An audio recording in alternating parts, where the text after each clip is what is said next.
Bueno, estamos acá con Diego Recalde, director de cine, un escritor prolífico, pero además de todas estas facetas que tenés muy interesantes, sobre todo te convocamos porque tenés mucha claridad y contundencia en tus definiciones políticas. Pero, ¿cómo estás, Diego? Bien, gracias por esta bella desmesura. Bueno, sí, trato de simplificar ideas, no solamente para comunicarlas, sino también para entender dónde estoy parado. Claro. De esa manera, después puedo expresarme con claridad y sin ambivalencias, ¿no? Sí, diciendo de verdad lo que pienso, que exacto. es, en definitiva, lo que importa. Hay una cosa que también me llama la atención de vos, es que sos una especie de rara avis, porque venís del mundo de la cultura y sin embargo no tenés ese perfil progresista, sos un poco antisubsidio, o sea, no tenés ese perfil que tiene casi todo el mundo de la cultura en Argentina, sobre todo, bueno, en el mundo también, pero sobre todo en Argentina. ¿Qué te hizo despegarte de eso, si es que alguna vez fuiste parte de ese mainstream? Mira, no es que nunca formé parte de eso, siempre tuve una mirada distinta respecto a, bueno, ¿qué pasa con el Estado y qué tiene que hacer por nosotros el Estado?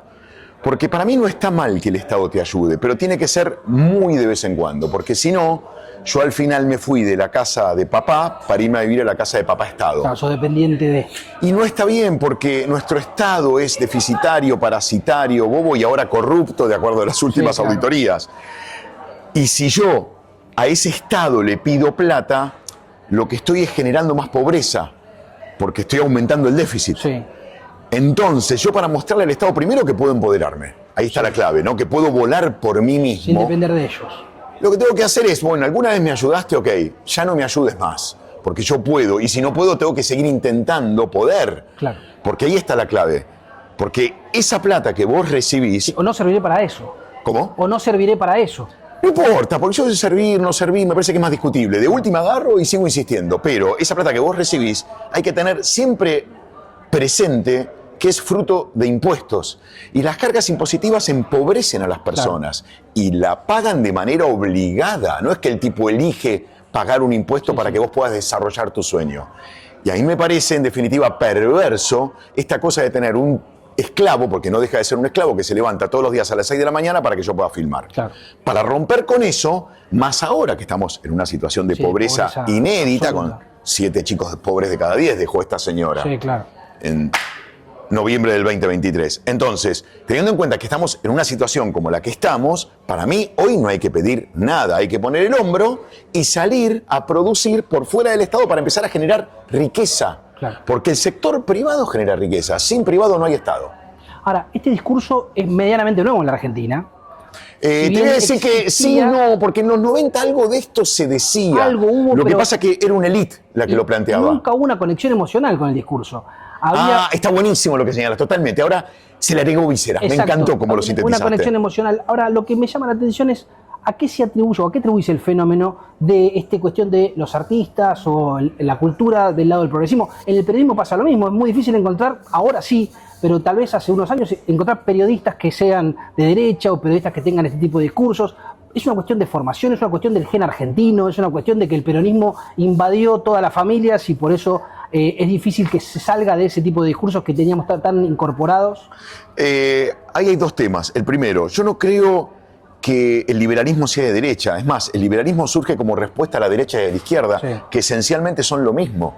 ¿Qué diferencia a la izquierda y a la derecha? Bueno, uno podría decir, la derecha cree en la propiedad privada, la izquierda no. Pero la izquierda no cree en la propiedad privada para el súbdito, no para el líder. Exacto. El líder tiene bienes a su nombre y vaya si tiene bienes. La Revolución Cubana tiene un country a nombre de ellos.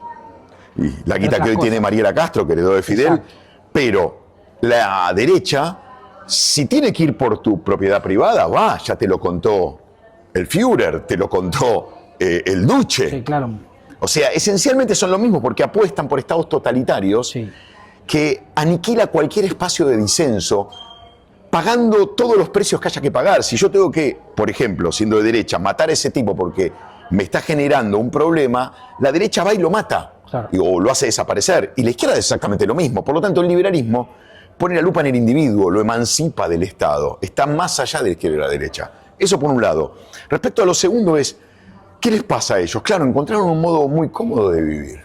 Y no quieren renunciar a eso porque está en juego la supervivencia. Hay intereses creados. Está la supervivencia en juego. Si vos tenés que después salir a laburar de otra cosa porque por ahí no te va tan bien de manera privada, Y entiendo que te duela, pero nosotros lo que tenemos que tener es mirada panorámica y ver que no podemos tener un ejército de personas trabajando para nosotros para que podamos realizar nuestros sueños. Sobre todo con la pobreza que hay. Sobre todo, pero y si no hubiera pobreza, también es una discusión para también tener, es una ¿no? cuestión ética, Porque claro. uno podría decir, ¿y por qué tiene que haber un Estado que financia la cultura? Cuando la cultura sucede sin que el Estado intervenga. Y de hecho, podríamos decirlo así, ¿no? Nuestras grandes creaciones artísticas fueron hechas sin apoyo del Estado. Claro. Si lo pensás en términos literarios, en términos musicales, en términos pictóricos, en términos de historieta, no digo cine, pero en cine también se te puede llegar a Y no solo complicar, Argentina, fue por fuera del en Estado. el mundo en general pasó. Eso desde ya. Yo hablo de este país, que es el que más conozco, pero la cultura sucede sin apoyo del Estado. Entonces, si sucede sin apoyo del Estado, puede el Estado no estar en nuestras vidas. Es más, yo creo que es mejor porque este Estado, el que yo conozco, fue por la palpación de palabras. Claro. Se adueñó de nuestra lengua para que digamos aquello que el Estado quiere que se propague como propaganda. Claro. Entonces, para evitar que eso siga sucediendo, lo que hay que hacer es cortar ese cordón umbilical. Y además me atrevo a decir otra cosa, en la que estuve reflexionando bastante tiempo y la realidad me ha dado la razón. Yo creo que ellos recurren al Estado porque si no tuvieran al Estado de su lado, no tendrían tema sobre el cual explayarse. El Estado te da el tema. Mirá. El Estado te da el tema, te da la historia. Y ahí está el mayor problema. Claro. No, claro, y también te da el tema. Yo no sé si tendrían algo para decir si no estuviera el Estado de por medio. Mirá. Lo que tiene interesante es que si no está el Estado, quizás empieces a pensar por vos mismo, no pensar como el Estado y te atrevas a decir lo que de verdad pensás. Para mí pasa por ahí. Yo creo que es interesante que el Estado en este momento se retire, para que vos digas lo que de verdad pensás. Ahora, sin apoyo de nadie y bancándote las consecuencias, desde luego, ¿no? Este discurso que parece novedoso en la Argentina y que ahora parece mayorías, ¿no? Por lo menos en la tiene mayorías. Elección. Antes tenía apoyo, pero minoritario. Borges, vamos al caso de Borges, por ejemplo, que reivindicaba Spencer. Sí. Spencer en un punto es el padre de los libertarios, mirado desde el hoy, porque era un filósofo liberal que quería reducir al Estado a la más mínima expresión, algo que después toma Ayn Rand, viste, bueno, Friedman, etc.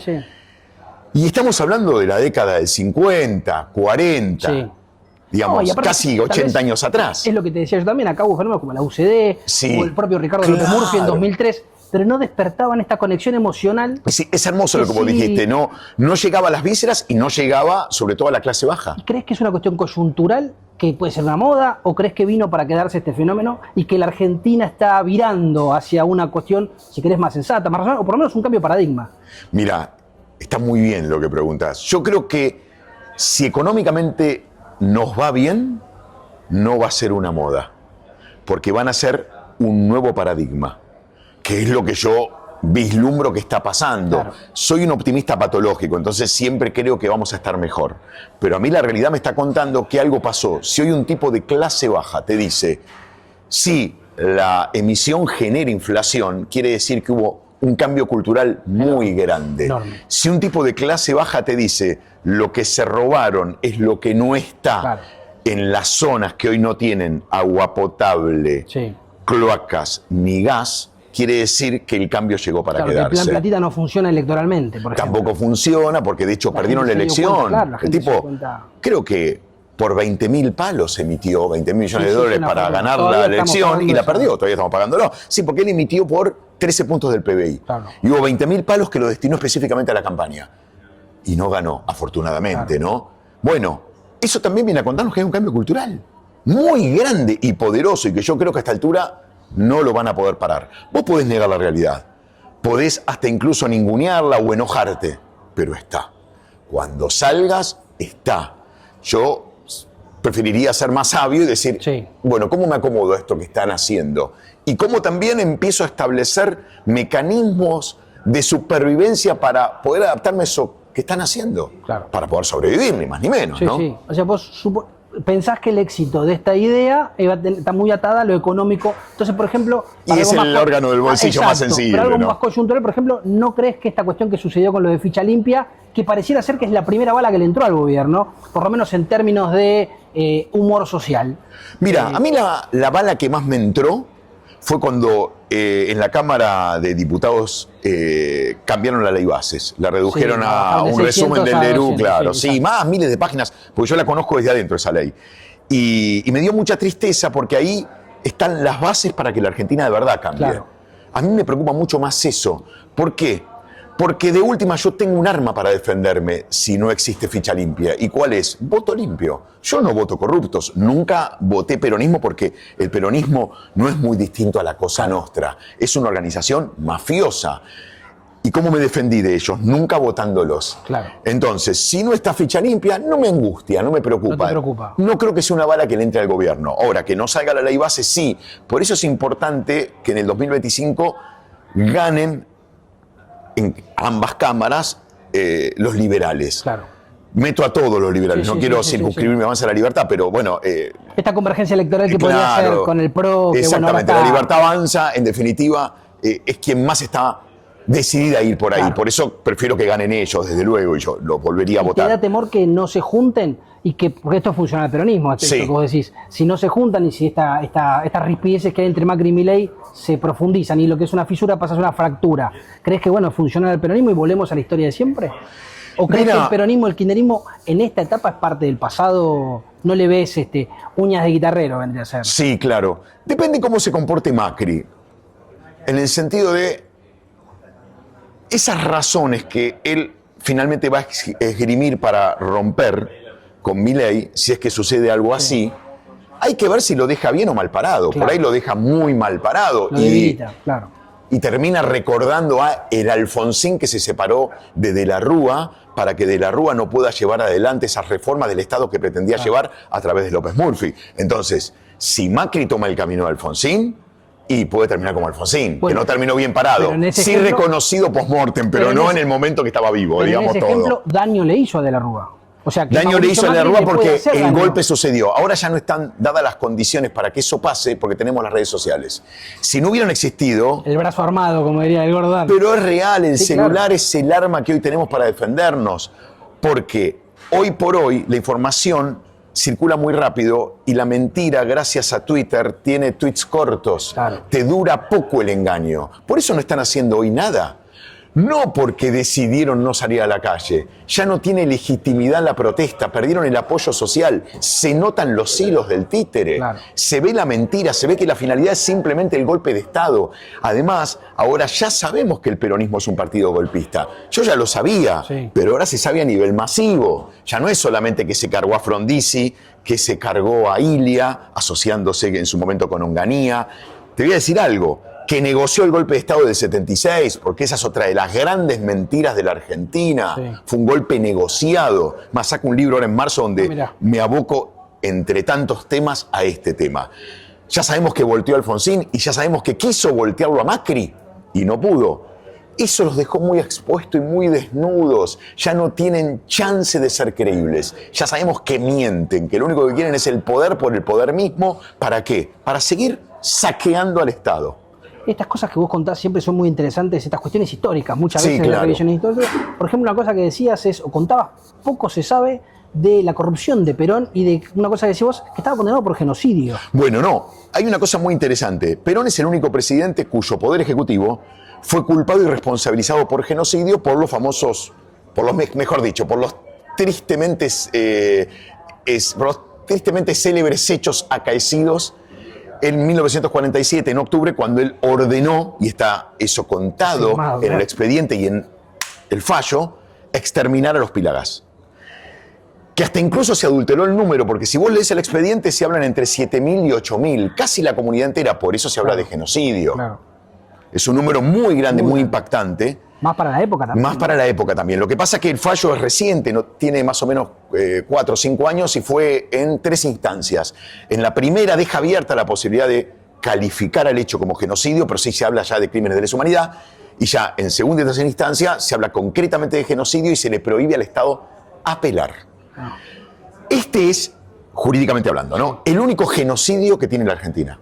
Legal, jurídicamente hablando, porque uno puede extraviarse en ampulosas retóricas y decir cualquier cosa, pero la realidad viene a contarme esto y el fallo judicial está por encima de las opiniones. Ahora bien, después tenés lo acaecido entre el 73, no digo 76, profeso, 73-83. Eso está considerado no un genocidio, no hay ninguna sentencia que diga que fue un genocidio, sí crímenes de lesa humanidad. Obviamente. Pero ojo, que ese poder ejecutivo fue culpado y responsabilizado cuando fue presidido por Perón, cuando fue presidido por Isabel, cuando fue presidido por Videla y el peronista Macera. Claro. Y si vos lees los fallos reparatorios, son análogos.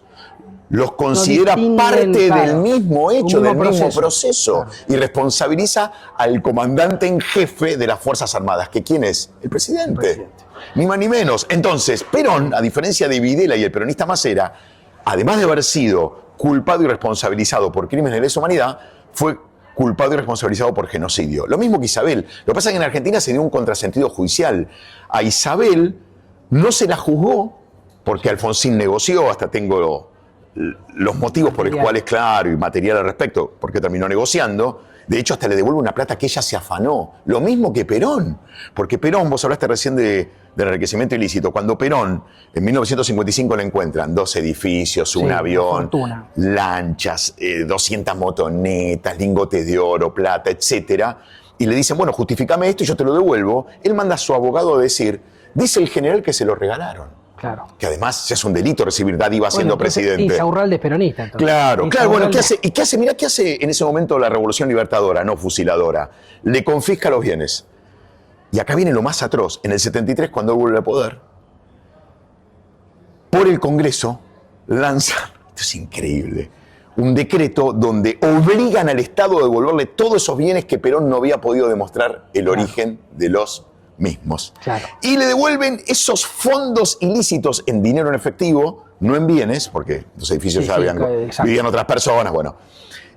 Y esa plata él la deposita en el Credit Suisse, en Suiza, que hoy la tiene Isabel, la heredó Isabel, y también algunas organizaciones religiosas. Sí, el famoso mito también de lo de las manos de Perón para abrir la boda. Bueno, sí, ese tema tiene muchas aristas, pero sí, igual una de esas puede explicar el hecho, pero la realidad es que esto sí es concreto. Isabel se quedó con toda esa plata, más otra plata que ella se roba siendo presidenta con la famosa Cruzada Solidaria, donde deposita un cheque de esa cruzada, que fueron fondos que la gente fue aportando para ayudar a la gente que estaba pasando la mala a raíz del Rodrigazo y a raíz de la inflación que había, que era pavorosa. Ella se lo deposita en su propia cuenta. O sea, deja todos los huellas, todas las huellas pegadas, la de los dedos de la mano y los dedos de los pies, ¿no? Bueno, eso hace que la justicia le caiga encima, y es por ese motivo que ella va presa en el 76. Claro, no es que la meten los milicos presa porque dan un golpe de Estado. No, ella ahí negocia con los militares el golpe de Estado entre Navidad y Año Nuevo del 75 y termina presa por la famosa causa del cheque solidario. Mirá.